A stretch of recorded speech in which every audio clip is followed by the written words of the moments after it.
আসসালামু আলাইকুম। ধরেন আপনার কানে একটা জীবন্ত পোকা ঢুকে গেল এবং আপনি এমন জায়গায় আছেন যে আপনি হসপিটাল বা কোনো ডাক্তারের শরণাপন্ন হতে পারছেন না। তখন আপনি কি করবেন?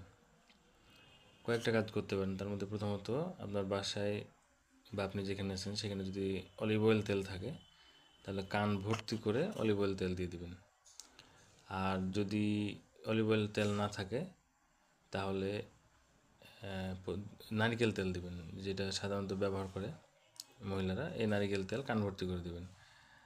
আর যদি নারিকেল তেল অলিভ অয়েল দুটাই না থাকে তাহলে কান ভর্তি করে সুপেয় পানি দিবেন, ভালো ফ্রেশ পানিটা দিবেন কান ভর্তি করে। মানে এর মেন উদ্দেশ্য হলো পোকাটাকে মেরে ফেলা। পোকা যদি কানের ভিতরে জীবিত অবস্থায় থাকে তাহলে আপনার কানের পর্দা ক্ষতিগ্রস্ত হতে পারে। এরপরে পোকাটা মারা গেলে আপনি সময় করে হসপিটাল বা ডাক্তারের শরণাপন্ন হবেন। আসসালামু আলাইকুম।